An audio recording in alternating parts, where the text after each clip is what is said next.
Hai Sobat HI, welcome back with me, Jafira. Nah, bagi Sobat HI yang saat ini sedang menyelesaikan atau menuju tugas suci yang bernama skripsi, gimana? Lancarkah? Bagi kamu yang lagi merasakan sulitnya untuk menyelesaikan skripsi atau memiliki kekhawatiran gimana ya nanti kalau misalnya berhubungan sama dosen pembimbing, soalnya rata-rata mahasiswa itu terkendalanya macam-macam, salah satunya karena dosen pembimbing yang gak cocok sama si mahasiswa. Nah, bagi kamu yang mengalami kesulitan ini, aku punya beberapa tips untuk menghadapi dosen pembimbing skripsi. Mau tahu? Simak videonya sampai habis ya.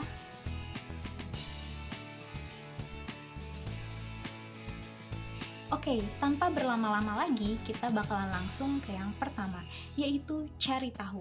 Alhamdulillah sih, selama aku bikin skripsi kemarin, aku nggak memiliki kesulitan yang berarti, terutama saat aku berkomunikasi ataupun minta ACC dan sebagainya kepada dosen pembimbing. Kenapa? Bukan tanpa alasan, karena aku selalu cari tahu tentang apa yang kira-kira perlu untuk mencari dosen pembimbing yang cocok dengan aku gitu.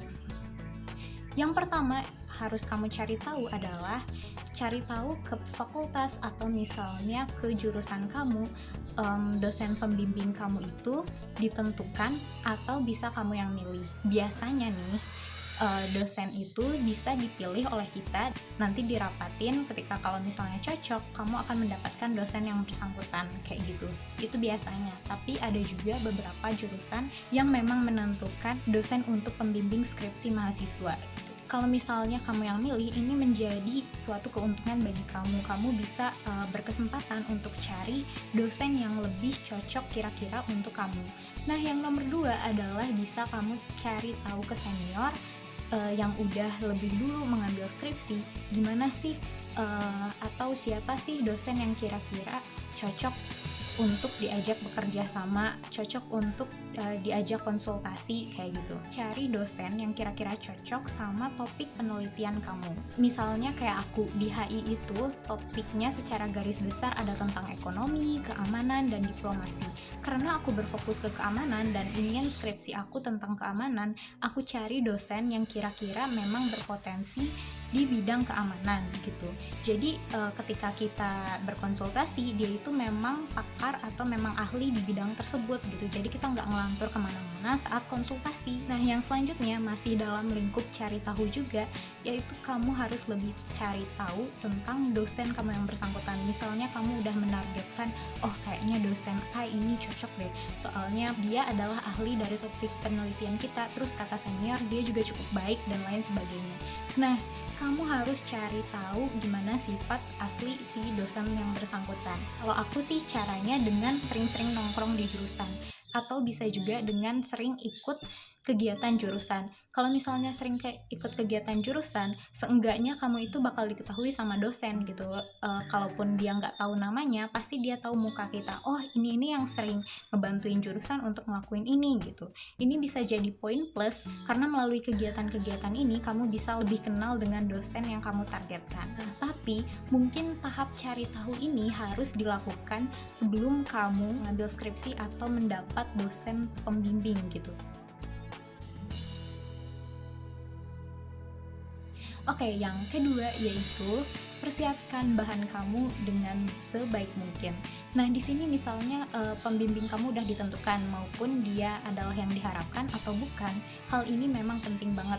Kamu harus paham tentang skripsi atau topik penelitian yang kamu angkat. Terus kamu juga harus paham kayaknya aku bakal pakai konsep ini deh dan lain sebagainya. Meskipun belum fix 100%, ini penting banget karena pasti pas kamu konsultasi atau bimbingan dengan dosen kamu, ini bakal ditanya, kamu pakai konsep apa dan lain-lain sebagainya. Oke, yang ketiga yaitu jalin komunikasi baik dengan dosen pembimbing. Hal ini yang banyak banget ditemui di lapangan dari teman-teman aku dan lain sebagainya, dari junior juga yang bilang kalau misalnya terkendala sama komunikasi dengan dosen. Salah satunya ketika mau ngajak bimbingan. Nah, gimana sih cara ngajak bimbingan yang baik gitu, apalagi sekarang kan dalam masa pandemi corona, susah ketemu, jadi bimbingannya bimbingan online dan lain sebagainya. Menurut aku, ketika kamu udah kenal sama dosen, itu tentu nggak akan terlalu jadi masalah. Masalahnya ketika kamu baru tahu dosen pembimbing kamu gitu, dan dosen pembimbing kamu itu nggak tahu sama kamu gitu. Di sini aku sarankan lebih baik SMS atau chat terlebih dahulu, karena beberapa dosen atau beberapa orang itu lebih nyaman ketika membaca pesan dulu daripada langsung ditelepon dan sebagainya. Lagi pula kan kita nggak tahu keadaan dia saat menerima telepon kita itu kayak gimana. Di sini juga aku mau sharing tips gimana sih cara ngechat atau nge-SMS dosen yang baik dan benar. Formatnya sebenarnya sederhana aja. Yang pertama adalah ucapkan salam. Kamu bisa pakai assalamualaikum atau misalnya selamat pagi dan lain sebagainya. Kamu juga perlu perhatikan ketika kamu ngechat atau nge-SMS dosen itu tidak mengganggu waktunya gitu. Kira-kira waktunya istirahat kamu nggak usah ngechat, atau ketika waktu kira-kira ibadah kamu juga nggak usah ngechat gitu. Yang wajar-wajar aja, misalnya jam 9 pagi gitu sampai jam 4 sore, mungkin itu adalah waktu yang optimal gitu untuk menghubungi dosen, kecuali pas zuhurnya gitu. Setelah salam biasanya kamu ungkapkan permintaan maaf karena telah mengganggu waktunya. Itu yang kedua. Yang ketiga adalah perkenalkan diri kamu. Jadi di sini kalau misalnya dosennya belum tahu kamu harus memperkenalkan diri dulu. Nanti kan kalau dosennya nggak tahu ini siapa lagi gitu kan. Jadi kamu harus memperkenalkan diri dengan baik. Misalnya saya Jafira Ardiani, angkatan 16 dan lain sebagainya kayak gitu. Setelah perkenalkan diri, utarakan maksud kamu ngehubungin dia itu apa, mau bimbingan dan lain sebagainya. Tapi gunakan diksi yang tepat gitu. Jadi banyak juga kejadian dia dosen pembimbingnya kebetulan adalah orang yang sangat-sangat perhatian dengan bahasa Indonesia yang baik dan benar, misalnya antara ubah dengan rubah gitu, mengubah dengan merubah. Jadi itu tuh diksi itu di sini penting banget. Kamu harus utarakan maksud kamu dengan jelas dan sesingkat-singkatnya kalau bisa. Setelah kamu utarakan maksud kamu tutup dengan terima kasih. Saran aku ketika kalau kamu ragu, misalnya udah kayaknya ini udah baik atau belum ya, kamu bisa minta saran teman kamu atau misalnya orang tua kamu untuk meminimalisir kecerobohan kamu dalam mengirim SMS atau chat. Sebenarnya kalau kamu udah kenal sama dosen yang bersangkutan, ini nih nggak terlalu strict gitu. Jadi pengalaman aku, karena aku udah kenal dosen yang bersangkutan, aku cuma nanya kayak gini aja, Pak lagi sibuk? Dia tuh langsung, oh kenapa, mau bimbingan? Kayak gitu. Jadi kenapa poin pertama tadi aku cari tahu dan kenali dosen dulu, karena ini memiliki keuntungan yang lebih banyak untuk kelancaran skripsi kamu kayak gitu. Oke, yang selanjutnya adalah jika kamu bertemu, usahakan untuk tepat waktu. Bukan usahakan sih, harus tepat waktu. Kalau bisa, kamu itu datang lebih cepat daripada waktu janjian. Misalnya waktu janjian jam 9, kamu jam setengah 9 harus udah berada di tempat janjian ya. Jadi dia itu, wah ini anak bak semangat nih.